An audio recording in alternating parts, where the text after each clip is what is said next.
guys, it's 2Bricks, and I'm back with the next episode of my Star Wars Microfleet series. This time, we're going to be taking a look at all of the ships I've created from Star Wars Rebels. This is a really fun little collection, because again, kind of like the Clone Wars, there's not a ton of vehicles that I've tackled so far, and that is something that I want to remedy going forward. I'm definitely a big fan of Rebels, and really like the aesthetic and the overall kind of feel of that side of the universe. So yeah, I'm definitely going to be trying to tackle some more ships from that era. But the ones that I do have, I feel really, really happy with, and I feel are the kind of iconic heavy hitters that came to the screen from that show, particularly, of course, the Ghost and its two support craft, the Phantom 1 and 2. And I think we got a really unique TIE variant in the Mining Guild TIE Fighter right here, and also, of course, the proper introduction of not Dash Rendar's YT 1400, but a very, very similar ship, but at least one in the same kind of model or the same family. So yeah, we're going to take a look at these today, so let's dive in and see what's up. Alright, so we're going to take a look at the one thing that is not a Corellian freighter in this collection, and that is the TIE variant belonging to the Mining Guild.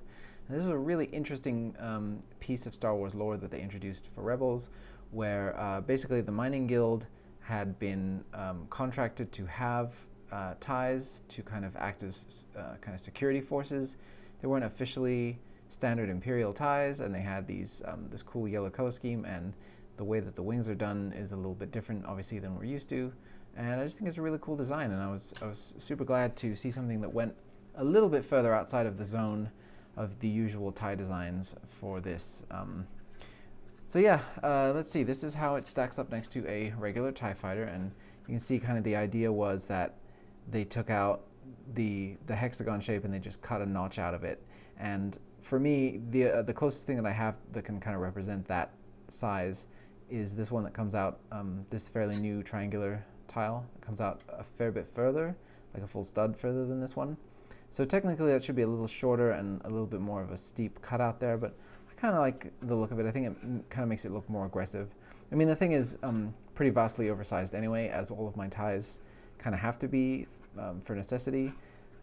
At least because for me, I don't think it's worth having a TIE fighter that doesn't have that super iconic shape to the wings. So, and this is the best way to achieve that for right now. So yeah, all my ties are pretty big.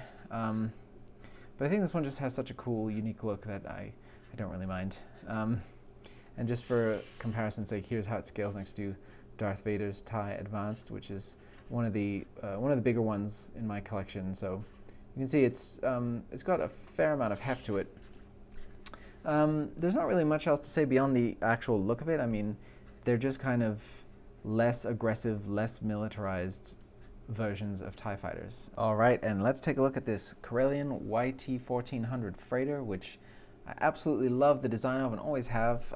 It's of course most famously Dash Rendar's Outrider, and it's such a cool design because it's so simplistic in what it does. It's essentially the Millennium Falcon turned sideways, and then they've taken the cockpit off of the side and stuck it onto the front. And yet, it totally looks awesome, and it completely works on its own as a unique vehicle. That's the great thing about Star Wars, is it's so easy to make something feel like it just fits perfectly into that world. I don't know what it is about the designs in this particular universe that just seem so believable and iconic, but everything just seems like, you know, everything is working for you in order to create something that's really cool, and you have to really work hard to try to create something that's lame in the Star Wars world, I feel like. So in Rebels, there's a bunch of kids who are piloting one of these guys, and everybody got really excited when they saw this model of freighter because they thought Dash Rendar was about to become canon again. For those of you who don't know, Dash Rendar was the protagonist of the Dark Forces video games, and he was basically a knockoff Han Solo, and so he had a knockoff Millennium Falcon. But the design went on to become super beloved by fans and a real like cult favorite. So I'm super happy to be able to have one in my collection. It does only have these limited amount of exhaust ports at the back, so I actually have the correct number, unlike the Falcon. Oh, and speaking of the Falcon, let's bring it in for scale so you can see how they stack up. So, oh, goodness gracious me, disaster has struck. Okay, so we can see how those two scale together. The Outrider is, you know, obviously built more sideways, but if you stack them up next to each other, you can see they're almost, the Falcon's still a little bit larger, but they're very similar in overall bulk. It's just, you know, like I said, facing in a different direction. But I used the same piece to, you know, kind of keep the language the same for the main cockpit window. This one on the Outrider, or not the Outrider, but you get it. The cockpit just extends across the two mandibles here, and in the game, the boarding ramp to get onto the ship was right here, and it kind of came down in between these two struts. And it was a really cool design because it just provided a lot of cover to people getting on and off the ship. I think that they wound up moving the location of that for the Rebels model, but in my mind, the ramp is still always going to be in the middle there. And then, yeah, it's got the turret on the top, just like the Falcon, and on the bottom as well. It has a simplified kind of design for the side. This side here, I don't believe actually has a docking ring in it, although maybe it does. I'm not sure. This just has a different look to the side. It's one of the sections that is more different than the Falcon. And then, of course, the back end here is more squared off, and you just have a flat hyperdrive kind of outlet in the back here. But yeah, this is a really cool ship, and I really worked hard to get the proportions to be just right, because I know that this is a real fan favorite. And you know, using a lot of pieces like kind of half stud offsets by using these little modified pieces with the rail off to the side, and then jumper plates to try to really get everything to sit right where it is supposed to be, even including getting the bottom turret to be lined up so that it's top and bottom turrets are lined up right in the middle, which even on the Falcon, I was not able to get that exactly right. Oh no, I was on this one, but they're not centered up. They're not centered up like they should be around the docking ring. That's the issue. But yeah, this one works out just perfect. So yeah, really happy with this design and happy to have it as part of the fleet. I think it's really an essential must-have for hardcore fans out there. So there it is, the Outrider, but not really. All right, and last but most certainly not least is the Ghost and its two accompanying craft, the Phantoms 1 and 2. So this is such a cool design. I feel like this was the first time since seeing the original Star Wars that I saw a ship, because they started releasing concept art for this before the show came out, and I saw the ship and I immediately fell in love with it, and I knew that like this was going to be one of my new all-time favorite Star Wars ships. And I think the reason behind that is that it's just so purely Star Wars.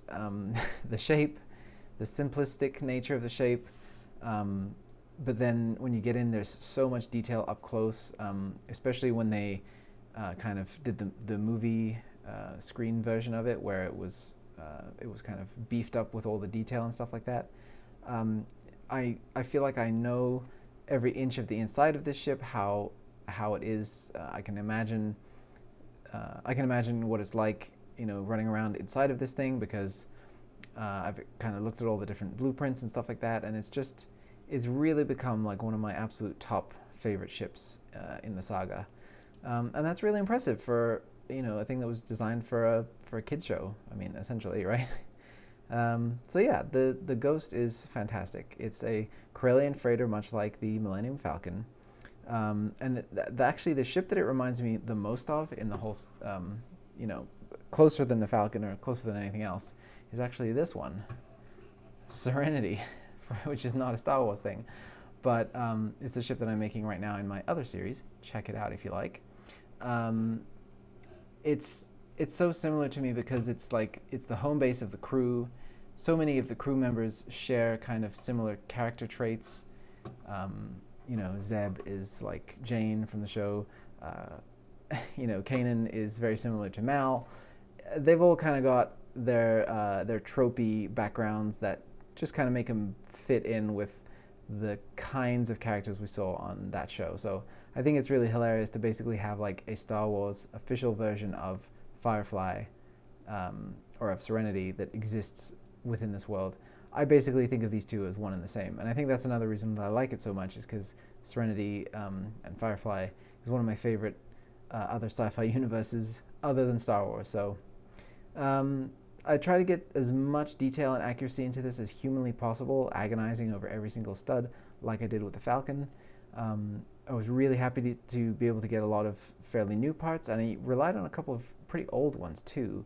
Like there's these kind of wedge pieces in here that are really old that I actually had to order a couple of to be able to complete the fold that I needed. And they have these studs on the side, and they're super useful. And then they have just an open stud on the bottom here. And these really are the thing that allowed the whole design to come together in the way that it needed to. It just gives the exact right shape profile for the whole thing, where a lot of the designs that I've seen rely on a much shallower or much deeper cut angle where it just doesn't look right, and I think this gives it the exact correct proportions.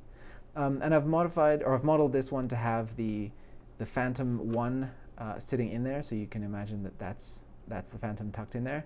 And I'll show you those separately, but it's got the big old engines at the back, and then this whole kind of elegant fin that goes down the center, and then sections that come up to the middle are on hinge plates. And I'm really happy with the overall aesthetics of how this thing looks in the show, and I feel like I've managed to capture all the things I wanted to see on it as well. This is of course where where Hera and the crew would sit up here to fly the thing. Then this is the gunner's position down here, and this little clip represents 2 guns that are at the front, and then there's a big bubble turret on top for another gunner as well. In here is the cargo bay, and there's this kind of opening ramp right here, and then the cargo bay extends back into this whole section under here. So it's just a really cool design, and for something that is the home for our main characters for the show for 3 seasons, or was it 4 seasons? However many seasons it was, it just really serves as like just a really iconic home base and a really beloved ship. And every season I kept, you know, the one thing that I was afraid that would happen, not that any of the characters would die, that the ghost would get blown up. So I was really happy to see that it survived all the way through to the end and even into Rogue One, so awesome. The other thing I really like about this is I feel like the color scheme is unlike anything that we've really seen before, with the very pastel colors, a lot of yellow, blue, green, white, gray, red accents poking through. It's like a really striking looking thing, and yeah, I just love it. It's definitely awesome. And then so the Phantom that you saw docked back there, the original one was this kind of interesting shuttle design that we haven't really seen much of before, with the folding wings that are really thin. And they fold down to a lower angle than this, but I really wanted to get them nice and thin, so I relied on these 90-degree angle plates. And then that would typically dock with the back section. And then this one actually gets destroyed, and then later on they adapt a Shithpeed shuttle, Clone Wars era one, and they turn that into the Phantom 2. And I think they have to kind of modify the top wing and modify some things so it'll fit. But yeah, then this can also dock with the back section. And the thing that was cool about it in the show is that ships, or the shuttles, could either dock front ways or backwards. And so if it was front ways in, then the cockpit section would kind of be tucked in to the yellow portion right here. It would be underneath there. And then if it was the other way around, you would see the cockpit sticking out of the back. So you could actually have characters even firing, basically acting as a third gunner position back there, firing the cannons from the individual Phantoms if it was facing the correct way. So yeah, this is definitely one of my all-time favorite Star Wars vehicles, and I was really surprised to find that was the case from an animated TV show, because the movies are so amazing and so iconic. But there it is. That's the Ghost from Star Wars Rebels. And here is the full collection. Definitely excited to get to the next one, which is going to be Rogue One. That is going to have a couple of interesting kind of variations in size, from extremely small to pretty large, so I'm excited to show that to you guys. But yeah, I'm really enjoying this era of the movies, because we're getting to see stuff that's less iconic, less well known, but still really, really cool, and I think deserving of the spotlight in its own way. So yeah, if you guys liked the video, go ahead and hit like and leave me a comment to let me know what you did or didn't like about it. Subscribe if you're new, because I'm creating new videos every single week, and I'm very excited to bring the next one to you guys. So I'm going to get to work on that, and I'll see you on the next one, and thanks for watching, and may the Force be with you.